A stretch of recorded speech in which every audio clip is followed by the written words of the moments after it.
Bonsoir à toutes et à tous. Merci de nous retrouver pour la dernière partie de votre édition de Rabat, consacrée comme chaque jour à la culture. C'est demain, vendredi 14 juillet, que démarrera à Fès le Festival international de la culture amazigh. La 13e édition de ce festival est placée cette année sous le thème Amazirité et diversité culturelle face aux extrémismes. Le programme mêlera des soirées musicales à des rencontres académiques avec des tables rondes pour réfléchir notamment aux questions de la diversité linguistique et de la lutte contre la radicalisation. Pour nous parler de ce programme très riche, nous recevons ce soir sur notre plateau le directeur du festival et également professeur universitaire à Fès, M. Moha Neji. Merci beaucoup d'être avec nous. Merci. Alors, Monsieur Neji, je le disais, c'est la 13e édition de ce Festival international de la culture amazigh. Est-ce qu'on peut revenir à l'origine, à la création de ce festival? Pourquoi il a été créé? Quelle était sa vocation première? Il a été créé en 2005 par l'association FESCES et par les cadres de l'association et de l'université de Fès. Et donc, c'est un festival qui a pour but de faire connaître la culture amazigh, non seulement au niveau local et régional, mais aussi au niveau national et international. Parce qu'on avait remarqué avant qu'il y avait une marginalisation de la culture amazigh, de la musique amazigh, de l'art amazigh, notamment dans cette région, alors que la région est amazighophone. Elle est entourée de villages et de villes amazigophones comme Mouzer, Sofrou, Aït Saden, etc. Donc, 2005, le moment était venu de faire un effort et d'intégrer la culture amazigh dans son contexte socio-culturel, notamment après le discours royal d'Ajdir et après la création de l'Institut royal de la culture amazigh. Donc, le moment était propice pour suivre et appliquer les directives royales concernant la culture, la revitalisation de la culture amazigh. Alors, comment a évolué ce festival au fil des années? Il commence déjà à avoir un passif. Comment il a évolué? Quel a été d'abord l'accueil du public par rapport à cette initiative? Et qu'est-ce qui a changé en 13 ans? Au début, c'était peut-être un petit festival, mais qui avait des ambitions très très grandes. Et la plupart des Fassi et des gens de la région l'avaient très bien accueilli, même s'il y avait quelques réticences de quelques personnes conservatrices et traditionnelles qui avaient peur que la culture amazigh, le festival de la culture amazigh, pourrait peut-être diviser le pays ou la région, que c'était un danger, que ce n'était pas très bon pour l'unité de la nation.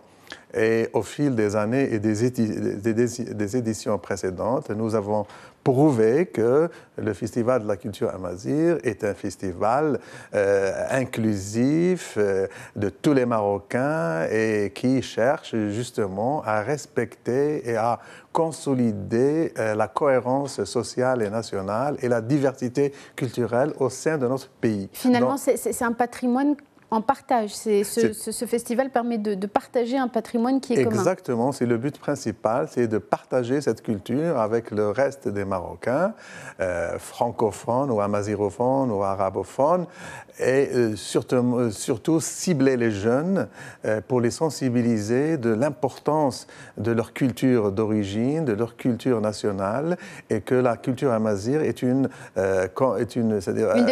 des composantes très importantes de la culture marocaine et qu'il faudrait en être fier et il faudrait l'apprécier et l'enrichir. Alors, j'en viens au thème de cette année, je l'ai dit tout à l'heure, c'est Amazirité et diversité culturelle face aux extrémismes. Le dire comme ça peut sembler, ça donne une tonalité un peu grave au sujet. Pourquoi avoir choisi cette thématique pour cette 13e édition? Cette thématique est venue pour répondre d'abord aux questions qu'on avait posées dans les précédentes éditions et aussi pour un peu discuter du contexte, de la conjoncture actuelle dans toute la région d'Afrique du Nord et du Moyen-Orient, mais aussi dans le monde.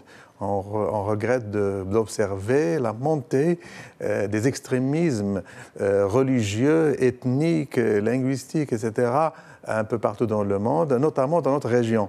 Donc nous voulons dans cette édition débattre de ce sujet et montrer avec des preuves académiques et de recherches académiques que la diversité culturelle n'est pas un danger. Peut-être c'est le contraire, la diversité culturelle, le respect de la diversité culturelle est un moyen, est un levier de développement, est un moyen aussi de faire face à tout genre d'extrémisme. Alors en quoi justement cette diversité culturelle peut permettre de lutter contre le radicalisme? Est-ce que le fait d'ancrer les jeunes dans une identité locale qui est valorisée, qui est définie, peut leur redonner un sentiment d'appartenance qu'ils vont chercher justement dans le radicalisme? C'est en ce sens qu'elle peut aider? Tout à fait. Nous voulons dire aux jeunes qu'ils ont une culture nationale, amazigh et arabophone, bien sûr, et qui est très importante, et qui est une culture qui très riche et très ancienne, et il faudrait en être fier, et qu'il faudrait, comme vous l'avez bien dit, vraiment se ressourcer dans cette culture, en être fier et avoir un esprit critique. Nous savons que les jeunes maintenant sont exposés à tout genre d'extrémisme sur les médias sociaux, sur l'Internet, etc. Et s'ils ne sont pas protégés et bien formés au niveau culturel et éducatif, ils seront peut-être victimes de ces médias sociaux qui, parfois, malheureusement, propagent des idées extrémistes. Alors, comment vont s'organiser les rencontres autour de cette thématique? Il y a des tables rondes, il y a aussi une exposition de peinture qui s'appelle « Lutter contre l'extrémisme ». Il y a des universitaires qui viennent de tout le Maroc, mais aussi de l'étranger. Est-ce que vous pouvez nous donner quelques temps forts de ce qui va se passer durant ces prochains jours? Voilà, donc nous avons des académiciens, des universitaires du Maroc, mais aussi de 12 pays amis, du Moyen-Orient, de l'Afrique du Nord, d'Europe et de l'Amérique du Nord, et qui vont débattre de cette thématique très importante. Et c'est des chercheurs de grande renommée internationale et qui donc vont débattre des sujets très importants de l'importance de l'art et de la littérature pour faire face aux extrémistes, l'importance des médias, le rôle de la femme, le rôle de la religion, d'un islam modéré qu'on doit prôner tous pour lutter contre tous ces extrémismes. Et il y a aussi des tables rondes, des ateliers de peinture sur le même thème. Cette même thématique. Oui, voilà, lutter contre l'extrémisme, un atelier de contes.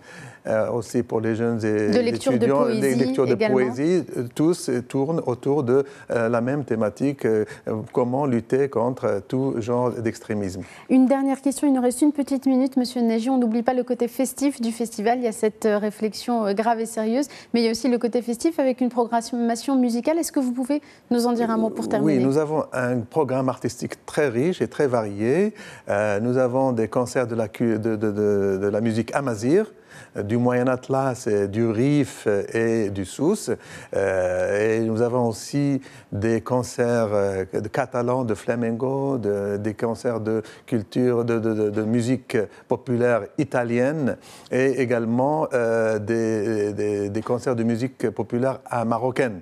Et nous avons notamment l'artiste marocain Abdelhafid Douzi, Senhaji, Hadda Ouaki, mais aussi d'autres, Hassan El-Berkani, et des folklores amazigh, de la danse ahidous et plein d'activités musicales à Bab Makina chaque soirée du 14, 15, 16. Et pour tous les goûts. Merci beaucoup, Monsieur Nagy. C'est donc le Festival international de la culture amazigh qui démarre demain à Fès. Merci beaucoup, Monsieur Nagy, d'avoir été avec nous. Merci. Merci à vous tous et à vous toutes de nous avoir suivis. C'est la fin de cette édition de Rabat. Restez avec nous. La suite des programmes dans un instant sur Médien TV et on se retrouve demain avec un nouvel invité culture. Très bonne soirée à tous.